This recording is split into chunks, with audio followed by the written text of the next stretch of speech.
Kurti neck design episode 5 இன்னைக்கு நாம பார்க்க போகிறது போட் நெக் வித் ஹீக் ஹோல் பேட்டர்ன். ஸோ இதுக்கு நாம் எடுத்திருக்க ஃபுல் ஷோல்டர் வந்து 6.5 இன்ச்சஸ், நெக் வித் 3.5 இன்ச்சஸ், நெக்கோட ஹைட்டும் 3.5.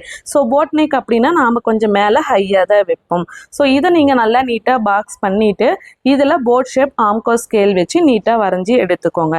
இப்போ நெக்கோட ஹைட்டில் கீழே நம்ம 2 இன்ச்சு மார்க் பண்ணிவிட்டு இதில் நம்ம எந்த ஷேப் வேணாலும் ட்ரா பண்ணி எடுத்துக்கலாம். அது நம்மளோட ஆப்ஷன். நான் இப்போ எடுத்திருக்கிறது ட்ராப் ஷேப்.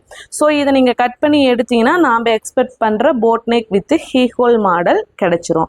இதுவே நீங்கள் பேக் நெக் டீப் நெக்காக வைக்கிறீங்கன்னா ஃப்ரண்ட் நெக் வந்து நீங்கள் க்ளோஸ் பண்ணிக்கலாம். இல்லை பேக் நெக் வந்து நல்லா ஹை நெக்காக மேலாக வைக்கிறீங்க அப்படின்னா ஃப்ரண்டில் வந்து கண்டிப்பாக நீங்கள் கொஞ்சம் ஓப்பன் கொடுத்து தான் ஆகணும். அப்போ தான் நம்மளால் ஈஸியாக வந்து தலை வந்து உள்ளே போடும்போது. ஸோ அந்த மாதிரி பண்ணும்போது ஓப்பனாக வைக்கிறீங்கன்னா பட்டன் கொடுத்து இந்த மாதிரி மாட்டிக்கலாம். அப்படி இல்லாட்டி ரோப் கொடுத்து நம்ம கட்டிக்கலாம். ஸோ இதில் எந்த டைப் உங்களுக்கு இன்ட்ரெஸ்டோ அந்த மாதிரி நீங்கள் பிளான்